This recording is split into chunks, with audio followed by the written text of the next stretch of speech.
ಮೋದಿಜಿಯವರು ಇಲ್ಲಿಗೆ ಬಂದು ಬೆಂಗಳೂರು ಎಲ್ಲೋ ಮೆಟ್ರೋ ಲೈನ್ ಲೋಕಾರ್ಪಣೆ ಮಾಡ್ತಾ ಇದ್ದಾರೆ. ಬಹಳ ಸಂತೋಷದ ಹೊತ್ತು ಕಾಯ್ತಾ ಇದ್ದಾರೆ. ಈ ಎಲ್ಲೋ ಮೆಟ್ರೋ ಲೈನ್ ವಿಶೇಷವಾಗಿ ಬೆಂಗಳೂರು ದಕ್ಷಿಣ ಭಾಗದ ಅಲ್ಲಿಯ ಮಹಾಜನತೆಗೆ ಸಾಕಷ್ಟು ಅನುಕೂಲ ಆಗ್ತದೆ.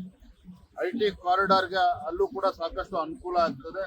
ಹಾಗಾಗಿ ಎಲ್ಲರೂ ಕೂಡ ಎದುರು ನೋಡ್ತಾ ಇದ್ದಾರೆ. ನಮ್ಗೆಲ್ಲರೂ ಕೂಡ ಸಂತೋಷ ಇದೆ, ಹೆಮ್ಮೆ ಇದೆ. ಕೇವಲ ಭಾರತೀಯ ಜನತಾ ಪಾರ್ಟಿ ಕಾರ್ಯಕರ್ತರಲ್ಲ, ಇವತ್ತು ಬೆಂಗಳೂರು ಮಹಾಜನತೆ ಮತ್ತು ರಾಜ್ಯದ ಜನರು ಕೂಡ ಇವತ್ತು ಮೋದಿಜಿಯವರ ಈ ಒಂದು ಭೇಟಿ ಎದುರು ನೋಡ್ತಾ ಇದ್ದಾರೆ. ಇವತ್ತು ವಿಶೇಷವಾಗಿ ಎಲ್ಲೋ ಮೆಟ್ರೋ ಲೈನ್ ಜೊತೆಯಲ್ಲಿ ಬೆಂಗಳೂರು ಬೆಳಗಾವಿ ಮಧ್ಯೆ ಒಂದೇ ಭಾರತ್ ಟ್ರೈನ್ ಅನ್ನು ಕೂಡ ಇವತ್ತು ಲೋಕಾರ್ಪಣೆ ಆಗ್ತದೆ. ನಾವೆಲ್ಲರೂ ಕೂಡ ತುಂಬಾ ಸಂತೋಷ. ಅವ್ರು ಹೇಳ್ತಿರೋದು ಸರ್, ಅಶೋಕ್ ಅವರಿಗೆ ಆಫೀಷಿಯಲಿ ಇನ್ವೈಟ್ ಮಾಡಿಲ್ಲ ಅಂತ ನೋಡಿ. ಮಾನ್ಯ ವಿರೋಧ ಪಕ್ಷದ ನಾಯಕರು ಅಶೋಕ್ ನನಗೂ ಕೂಡ ಮೊನ್ನೆ ಮಾಹಿತಿ ಬರ್ತಾ ಇದ್ದಾರೆ. ಪ್ರಧಾನಮಂತ್ರಿ ಕಚೇರಿಗೆ ಅದನ್ನ ಮಾಹಿತಿಯನ್ನು ಕೊಟ್ಟು ನಿನ್ನೆ ತಡರಾತ್ರಿ ಕೂಡ ನಾವು ಚರ್ಚೆ ಮಾಡಿ, ನಿನ್ನೆ ತಡರಾತ್ರಿ ನಾನು ಕೂಡ ಪ್ರಧಾನಮಂತ್ರಿ ಕಚೇರಿ ಮಾತಾಡಿದ ಮೊನ್ನೆ ಪ್ರಹ್ಲಾದ್ ಜೋಶಿ ಅವರು ಕೂಡ ವಿನಂತಿಯನ್ನು ಮಾಡಿದೆ. ಅವರು ಕೂಡ ಪ್ರಯತ್ನ ಮಾಡಿ ಅಶೋಕ್ ಅವರ ಹೆಸರು ಸೇರಿಲ್ಲ. ಅವರು ಕೂಡ ವೇತನದಲ್ಲಿ ಇರ್ತಾರೆ. ಯಾರು ಆತಂಕ ಪಡುವುದು ಬಟ್ ಅಲ್ಲೇನೋ ಕಮ್ಯುನಿಕೇಶನ್ ಗ್ಯಾಪಿಂದ ಆಗಿರುವಂಥದ್ದು. ಆದರೆ ಇವತ್ತು ನಾವೆಲ್ಲರೂ ಕೂಡ ಭಾರತೀಯ ಜನತಾ ಪಾರ್ಟಿಯ ಎಲ್ಲ ನಮ್ಮ ನಾಯಕರು, ಎಲ್ಲ ಕಾರ್ಯಕರ್ತರು, ರಾಜ್ಯದ ಜನರು ಕೂಡ ಮೋದಿಜಿಯವರ ಭೇಟಿ ನೋಡ್ತಾ ಇದ್ರೆ ಬಹಳ ಸಂತೋಷ. ಸರ್, PM ಬರ್ತಿರೋದ್ರಿಂದ ಮತ್ತಷ್ಟು ಪ್ರಾಜೆಕ್ಟ್ಗಳಿಗೆ ಒಂದು ಮನ್ನಣೆ ಸಿಗುತ್ತೆ ಅನ್ಸುತ್ತೆ ರಾಜ್ಯದಲ್ಲಿ. ಯಾಕಂದ್ರೆ ಇನ್ನು 4-5 ಫೇಸ್ಗಳು ಉಳ್ಕೊಂಡಿದೆ. ಮೆಟ್ರೋದು, ರೈಲ್ವೆ ಪ್ರಾಜೆಕ್ಟ್ಗಳು ಬಾಕಿ ಉಳ್ಕೊಂಡಿವೆ, ಸಾಕಷ್ಟು ಕನೆಕ್ಟಿವಿಟಿ. ಈಗ ಬೆಳಗಾಂ ಮತ್ತು ಬೆಂಗಳೂರಿಗೆ ಒಂದೇ ಥರ್ಡ್ ಫೇಸ್ಗೂ ಕೂಡ ಇವತ್ತು ಥರ್ಡ್ ಫೇಸ್ ಮೆಟ್ರೋ ಲೈನ್ಗೂ ಕೂಡ ಪೂಜೆ ಆಗ್ತಾ ಇದೆ. ಅಂದ್ರೆ 3ನೇ ಹಂತಕ್ಕೂ ಕೂಡ ಚಾಲನೆಯನ್ನು ನೀಡ್ತಾ ಇದ್ದಾರೆ.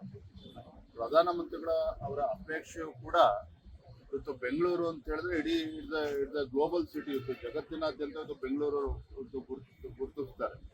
ಮತ್ತೆ ಇವತ್ತು IT ಹಬ್ ಇವತ್ತು. ಹಾಗಾಗಿ ಸಹಜವಾಗಿನೇ ಬೆಂಗಳೂರಿನಲ್ಲಿ ಮೂಲಭೂತ ಸೌಕರ್ಯಗಳು, ಬೇಸಿಕ್ ಇನ್ಫ್ರಾಸ್ಟ್ರಕ್ಚರ್ ಅಂತ ಏನು ಕರೀತಾರೆ, ಮೆಟ್ರೋ ಒಳಗೊಂಡಂತೆ ಎಲ್ಲವೂ ಕೂಡ ವೇಗದಲ್ಲಿ ಆಗಬೇಕು.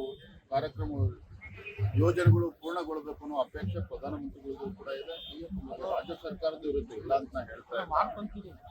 ರಾಜ್ಯ ಸರ್ಕಾರ ಕ್ರೆಡಿಟ್ ಅನ್ನ ತಗೊಳ್ಳೋದನ್ನ ಬಿಟ್ಟು ಬೆಂಗಳೂರಿನ ರಸ್ತೆಯ ಪರಿಸ್ಥಿತಿ ಏನಾಗಿದೆ ಅಂತ ಹೇಳಿದ್ದು ಅವರು ಕೂಡ ಗಮನಿಸಬೇಕು. ಅದನ್ನ ಟೀಕೆ ಮಾಡೋದಕ್ಕೆ ಹೋಗೋದಿಲ್ಲ, ಆ ಸಂದರ್ಭನೂ ಅಲ್ಲ. ಇವತ್ತು ನಾವೆಲ್ಲರೂ ಕೂಡ ರಾಜ್ಯ ಸರ್ಕಾರ ಆಗಲಿ, ಕೇಂದ್ರ ಸರ್ಕಾರ ಇವತ್ತು ನಮ್ಮ ಮೆಟ್ರೋ ಲೋಕಾರ್ಪಣೆ ಆಗ್ತದೆ. ಬೆಂಗಳೂರಿನ traffic sir world wide known ಇರುವಂತ ವಿಷಯ. ಹಾಗಾಗಿ ಈ ಮೆಟ್ರೋ ಪ್ರಾಜೆಕ್ಟ್ಗಳು ಬೆಂಗಳೂರಿನ ಟ್ರಾಫಿಕ್ ನ ಈಸ್ ಮಾಡೋದಕ್ಕೆ ಎಷ್ಟೊಂದು ಅನುಕೂಲ ಮಾಡಿಕೊಡುತ್ತೆ. ಮೆಟ್ರೋ ಲೈನು ಖಂಡಿತ ಇದು ಬ್ಯಾಂಗ್ಳೂರ್ ಟ್ರಾಫಿಕ್ ಕಡಿಮೆ ಮಾಡೋಕ್ಕೆ ಖಂಡಿತ ಉಪಯೋಗ ಆಗ್ತದೆ. ಆದ್ರೆ ಎಲ್ಲೋ ಒಂದ್ ಕಡೆ ರಾಜಕೀಯ ಇಚ್ಛಾಶಕ್ತಿಯ ಕೊರತೆ ಹಿಂದಿನಿಂದಲೂ ಕೂಡ ಯಾವ್ಯಾವ ಸರ್ಕಾರಗಳು ರಾಜ್ಯದಲ್ಲಿ ಆಡಳಿತ ನಡೆಸಿದೆ, ಒಂದು ದೂರದೃಷ್ಟಿತ್ವ ಇಟ್ಕೊಂಡು ಯಾವ ಯೋಚನೆ ಮಾಡಿಲ್ಲ. ಉದಾಹರಣೆಗೆ ಹೇಳ್ತೇನೆ, ಇವತ್ತು ಬ್ಯಾಂಗ್ಳೂರ್ ಇಂಟರ್ನ್ಯಾಷನಲ್ ಏರ್ಪೋರ್ಟ್, ಕೆಂಪೇಗೌಡ ಅಂತಾರಾಷ್ಟ್ರೀಯ ವಿಮಾನ ನಿಲ್ದಾಣ 40 ವರ್ಷದಿಂದ ಆಗಿರ್ತಕ್ಕಂಥದ್ದಲ್ಲ, ಇದೇ ಇತ್ತೀಚೆಗೆ 15 ವರ್ಷದಲ್ಲಿ ಆಗಿರ್ತಕ್ಕಂಥದ್ದು. ಆದ್ರೆ ಇವತ್ತಿಗೂ ಕೂಡ ಮೆಟ್ರೋ ಕನೆಕ್ಟಿವಿಟಿ ಆಗಿಲ್ಲ ಅಂತ ಹೇಳಿದ್ರೆ ಇದು ಇಲ್ಲಿ ಆಡಳಿತ ವೈಫಲ್ಯವೇ. ಹಾಗಾಗಿ ಯಾರನ್ನು ಟೀಕೆ ಮಾಡ್ತಾ ಇಲ್ಲ. ಎಲ್ಲೋ ಒಂದ್ ಕಡೆ ಬೆಂಗಳೂರು ಮಹಾನಗರಕ್ಕೆ ಯಾವ ವೇಗದಲ್ಲಿ ಇವತ್ತು ಮೂಲಭೂತ ಸೌಕರ್ಯಗಳು ಆಗ್ಬೇಕಾಗಿತ್ತು ಆ ವೇಗ ಪಡೆದುಕೊಂಡಿಲ್ಲ. ಈಗ ಮೋದಿಯವರ ಒಂದು ಇಚ್ಛಾಶಕ್ತಿ, ಅವರು ಕೂಡ ಬೆಂಗಳೂರು ಬಗ್ಗೆ ಆಸಕ್ತಿ ವಹಿಸಿರ್ತಕ್ಕಂಥ ವೇಗದಲ್ಲಿ ಎಲ್ಲ ಕೆಲಸ. ವಿಜಯ್ ಸರ್, ಈ ಕಾರ್ಯಕ್ರಮಕ್ಕೆ ನಿಮ್ಮ ಆಹ್ವಾನ ಮತ್ತು ಅಶೋಕ್ ಅವರಿಗೆ ಆಹ್ವಾನ ಇಲ್ಲೇ ಚರ್ಚೆಗಳು ದೊಡ್ಡ ಮಟ್ಟದಲ್ಲಿ ನಿಮ್ಮ ಈ ಕಾರ್ಯಕ್ರಮಕ್ಕೆ ಶಿಕಾರಿಪುರ ಶಾಸಕರಾಗಿ ನಿಮ್ಮನ್ನು ಆಹ್ವಾನ ಮಾಡಿರ್ತಕ್ಕಂಥದ್ದು ಮತ್ತು ಅಶೋಕ್ ಅವರಿಗೆ ಅವಕಾಶ ಇಲ್ಲ ಅಂತಕ್ಕಂಥ ಚರ್ಚೆ. ಈಗ ಕಾಂಗ್ರೆಸ್ ಕೂಡ ಟ್ವೀಟ್ ಮಾಡಿ ಟೀಕೆ ಮಾಡುವಂತ ಕೆಲಸ ಮಾಡ್ತಾ ಇದೆ. ನೀವು ಈಗಾಗಲೇ ನಮ್ಮ ವಿರೋಧ ಪಕ್ಷದ ನಾಯಕರ ಹೆಸರನ್ನ ಈಗಾಗಲೇ ಸೇರ್ಸಾಗಿದೆ. ನಾನು ಕೂಡ ಪ್ರಧಾನಮಂತ್ರಿ ಕಚೇರಿಯನ್ನು ಸಂಪರ್ಕ ಮಾಡಿದ್ದೆ. ನಮ್ಮ ಕೇಂದ್ರ ಸಚಿವರು ಪ್ರಹ್ಲಾದ್ ಜೋಶಿ ಅವರು ಕೂಡ ಮಾತಾಡಿ ಸೇರ್ಸಾಗಿದೆ. ಒಂದು ನಾನು ಸ್ಪಷ್ಟನೆ ನೀಡ್ತೇನೆ, ಲೇಟೆಸ್ಟ್ ಹಾಗೂ ಇಂಟ್ರೆಸ್ಟಿಂಗ್ ಸುದ್ದಿಗಳಿಗಾಗಿ ಬಾಸ್ ಟಿವಿ ಕನ್ನಡ ಚಾನೆಲ್ನ ಸಬ್ಸ್ಕ್ರೈಬ್ ಮಾಡಿ. ಹಾಗೆಯೇ ಬೆಲ್ ಐಕಾನ್ ಪ್ರೆಸ್ ಮಾಡಿ. ಇದರ ಜೊತೆಗೆ ಫೇಸ್ಬುಕ್, ಇನ್ಸ್ಟಾಗ್ರಾಮ್, ಎಕ್ಸ್ ನಲ್ಲೂ ಮಿಸ್ ಮಾಡದೆ ಫಾಲೋ ಮಾಡಿ.